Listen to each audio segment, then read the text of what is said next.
Assalamualaikum warahmatullahi wabarakatuh. Kembali lagi ke kisah Islam saat ini, menceritakan tentang penciptaan Nabi Adam alaihissalam.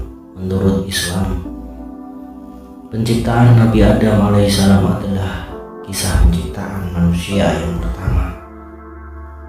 Peristiwa tersebut disebut dalam Al-Quran dan hadis Rasulullah Muhammad SAW ketika Allah berfirman kepada malaikat, "Sesungguhnya aku hendak menjadikan seorang khalifah di bumi." Mereka bertanya tentang hikmat ketetapan Tuhan itu dengan berkata, "Adakah engkau ya Tuhan kami hendak menjadikan di bumi itu orang yang akan membuat bencana dan menumpahkan darah?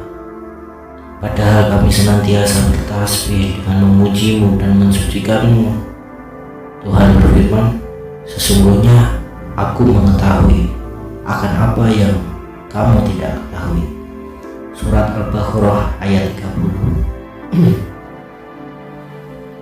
Menurut ajaran Islam, hanya ada 4 makhluk yang diciptakan oleh Allah dengan tangannya, diantaranya Al-Arsy, surga Al-Dan, Nabi Adam alaihissalam, dan Al-Quran.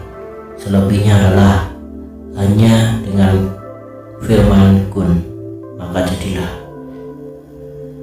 Allah telah memerintahkan malaikat Jibril turun ke bumi untuk mengambil sebagian tanah sebagai bahan untuk menjadikan Adam. Walau bagaimanapun bumi enggan membenarkan tanahnya diambil, malah bersumpah dengan nama Allah bahwa dia tidak rela untuk menyerahkannya karena kebimbangannya seperti yang dibimbangkan oleh para malaikat. Jibril kembali setelah mendengar sumpah tersebut, lalu Allah memutuskan pula malaikat Mikail dan kemudian malaikat Israfil, tetapi kedua-duanya juga tidak berdaya hendak berbuat apa-apa akibat sumpah yang dibuat oleh bumi. Maka Allah memerintahkan malaikat Israfil untuk melakukan tugas tersebut dan mendesak bumi agar tidak menolak walaupun bumi bersumpah, karena tugas tersebut dijalankan atas perintah dan nama Tuhannya.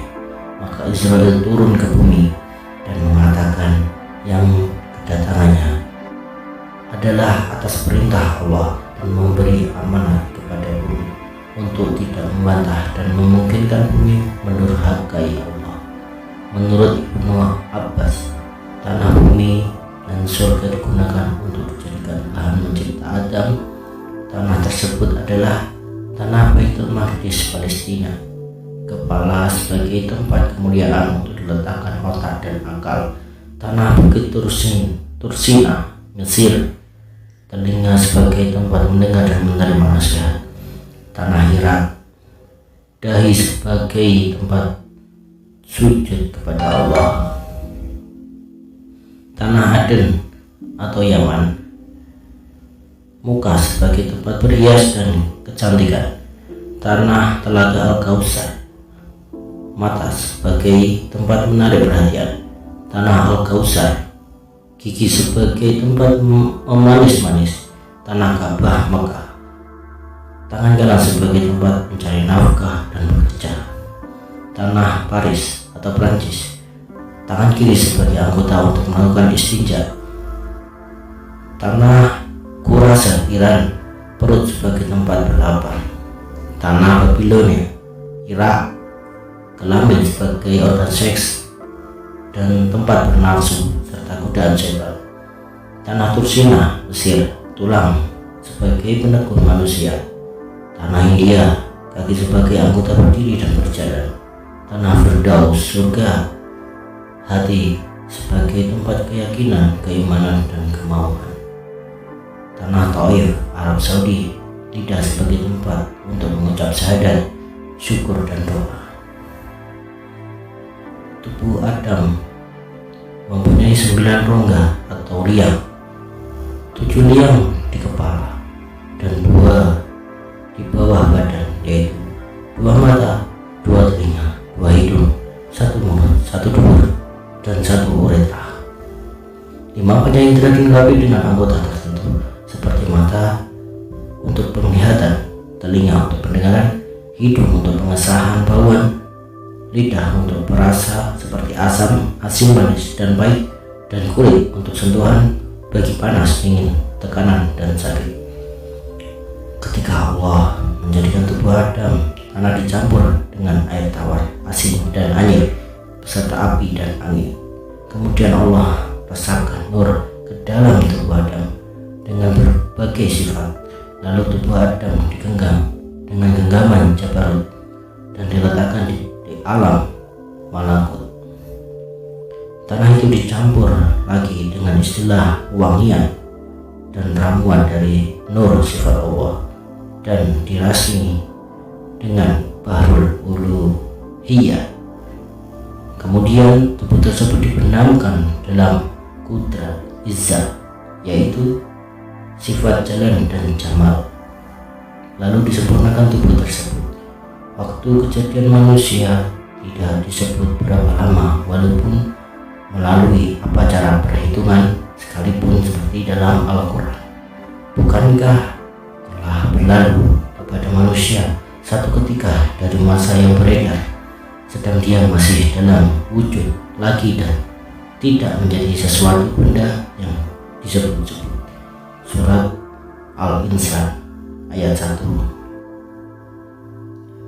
Menurut keterangan ulama, tubuh Adam diselubungi dalam tembok 120 tahun, 40 tahun di tanah yang kering, 40 tahun di tanah yang basah, dan 40 tahun di tanah yang hitam dan berbau.